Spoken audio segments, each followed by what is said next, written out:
बिस्मिल्लाहिर्रहमानिर्रहीम। अस्सलाम वालेकुम dear students, Shazman Akbar from CCU। Chemistry class 10th chapter number 11 organic chemistry. आज का जो हमारा टॉपिक है यूजेस ऑफ ऑर्गेनिक कंपाउंड्स के इस्तेमालात। ऑर्गेनिक कंपाउंड्स चाहे नेचुरली जो मौजूद हैं प्लांट्स के अंदर, एनिमल्स के अंदर, या हम कह सकते हैं रॉक्स के अंदर जो हैं मौजूद हैं। इसके अलावा या हम साइंथिटिकली बात करें, जैसा कि लेबॉर्ट्री के अंदर प्रिपेयर किए हैं मुख्तलिफ साइंटिस्ट्स ने, जिसमें हमारे पास कौन कौन से थे, वोलर ने प्रिपेयर किए हैं। इसके अलावा और भी साइंटिस्ट्स हैं जिन्होंने प्रिपेयर किए हैं। तो दोनों ही जो ऑर्गेनिक कंपाउंड्स हैं, चाहे नेचुरली पाए जाते हैं चाहे साइंथिटिकली एग्जिस्ट करते हैं, इनके यूजेस हैं डिफरेंट फील्ड्स के अंदर। और जिसमें सबसे पहला यूज़ है फूड के अंदर। फूड जितनी भी हम डेली लाइफ में इस्तेमाल करते हैं, फूड है, मीट है, वेजिटेबल्स हैं, तो इनके अंदर जो हमारे पास पाए जाते हैं इसमें कार्बोहाइड्रेट्स मौजूद हैं।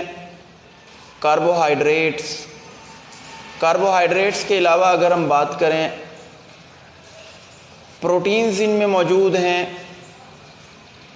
प्रोटीन्स के अलावा फैट्स मौजूद हैं। हाँ जी, फैट्स के अलावा विटामिन्स मौजूद हैं, एटसेट्रा। तो ये सारे जो फूड कॉन्स्टिट्यूएंट्स हैं जो डेली लाइफ में हम फूड इस्तेमाल करते हैं, जिनमें मिल्क, एग, मीट, वेजिटेबल्स, जितने भी फूड है, इसके अंदर इनके जो कॉन्स्टिट्यूएंट्स हैं, इनके जो अज्जा हैं, जैसा कि कार्बोहाइड्रेट, प्रोटीन, फैट्स, विटामिन्स, ये सारा का सारा क्या है, ये कंप्लीट हमारे पास ऑर्गेनिक स्टफ़ है। ये सारे क्या हैं, ये सारे ऑर्गेनिक नेचर रखते हैं। ऐसा समझ लें ये ऑर्गेनिक कंपाउंड्स हैं।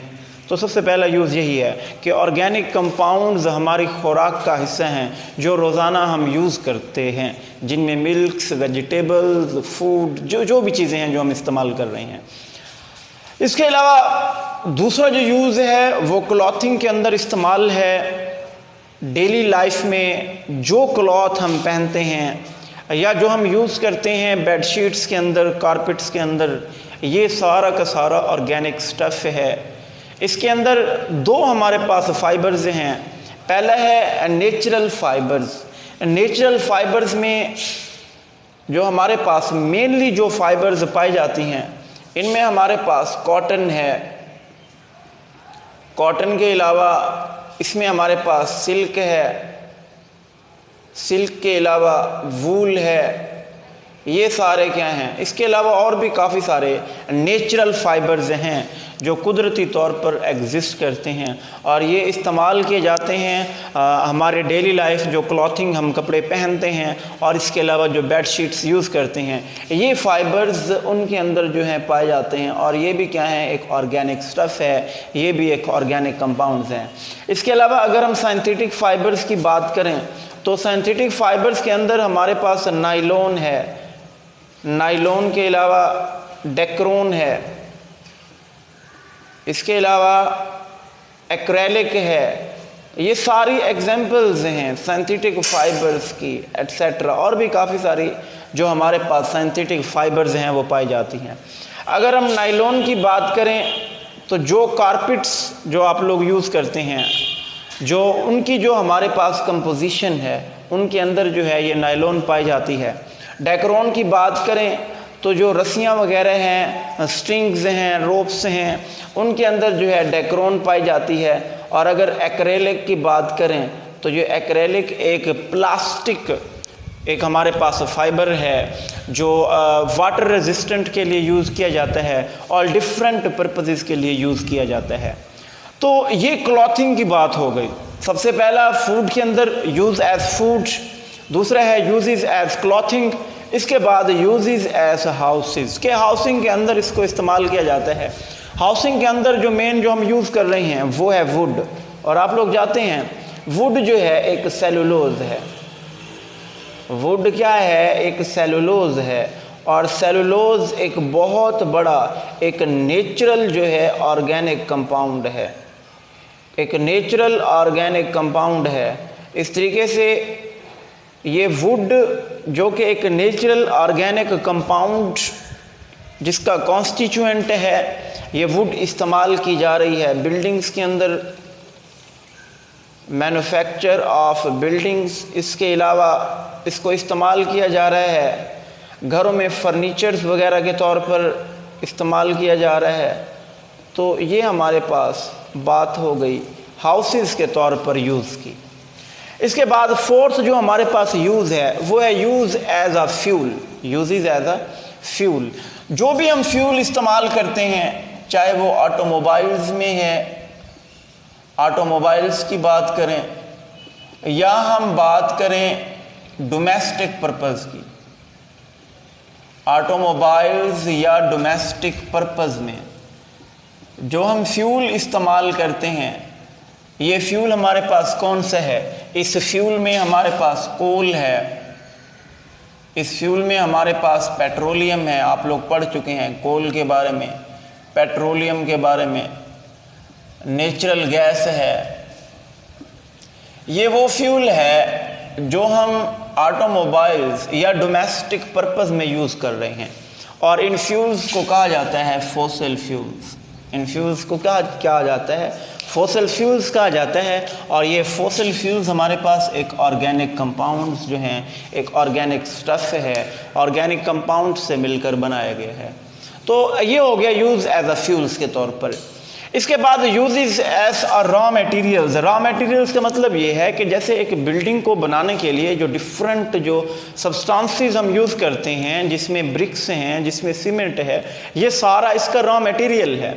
इसी तरीके से ऑर्गेनिक कंपाउंड को डिफरेंट प्रोडक्ट्स में बनाने के लिए एक रॉ मटेरियल के तौर पर यूज़ किया जाता है।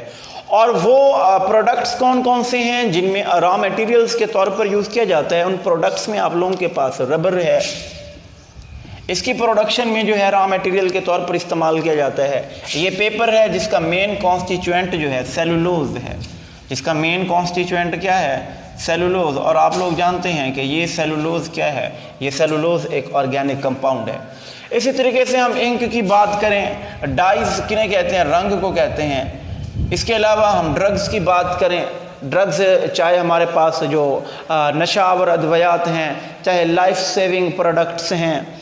पेंट्स की बात करें तो पेंट्स भी एक रंग हैं। हाँ, अगर वर्निशेस की बात करें तो ये वर्निशेस वो लिक्विड है, ये वो पेंट है जो बाज़ औक़ात जो मोस्टली यूज़ किया जाता है वुड को हार्ड करने के लिए। वुड को हार्ड करने के लिए जो फर्नीचर वगैरह के ऊपर जो पेंट, जो कलर लगाया जाता है, उसको हार्ड करने के लिए, उसको मजबूत बनाने के लिए उसे हम क्या कहते हैं? उसे वर्निश कहते हैं। और ये वर्निशेस का जो हमारे पास इन सब का जो रॉ मटेरियल है, जो इन प्रोडक्ट्स को बनाने के लिए इस्तेमाल किया जा रहा है, वो सारा क्या है? वो ऑर्गेनिक स्टफ़ है। इसके अलावा अगर हम बात करें पेस्टिसाइड्स की, पेस्टिसाइड्स में भी ऑर्गेनिक स्टफ़ जो है इस्तेमाल किया जाता है। इसकी प्रोडक्शन के लिए भी किसको इस्तेमाल करते हैं? ऑर्गेनिक कंपाउंड्स को। इसके अलावा अगर हम मेडिसिन्स की बात करें तो हमारे पास जो नेचुरली पाए जाने वाली जो प्लांट्स से हैं जिन्हें यूज़ किया जाता है एज अ मेडिसिन्स के तौर पर, उनका भी मेन कॉन्स्टिट्यूएंट क्या है? ऑर्गेनिक कंपाउंड है। इसके अलावा डिफरेंट लाइफ सेविंग ड्रग्स हैं, मेडिसिन्स हैं, जिनमें हमारे पास मेन अगर हम बात करें तो एंटीबायोटिक्स की, एंटीबायोटिक्स क्या हैं? Safe from infections, safe from infectious disease by killing bacteria, के बैक्टीरिया को मारकर हमें मुख्तलिफ बीमारियों से बचाती है। तो इस एंटीबायोटिक का भी मेन जो हमारे पास प्रोडक्ट है, जो मेन कॉन्स्टिट्यूएंट है, वो क्या है? वो ऑर्गेनिक कंपाउंड है। तो ये हमारे पास आज का जो हमारा टॉपिक था, जिसमें हमने ऑर्गेनिक कंपाउंड्स के डिफरेंट यूजेस को डिस्कस किया। इसमें uses as a food, uses as clothing, uses as houses, uses as fuel, uses as raw material and uses as medicines. इनको बेटा अच्छे तरीके से प्रिपेयर कीजिएगा। Wish you best of luck. अल्लाह हाफिज़।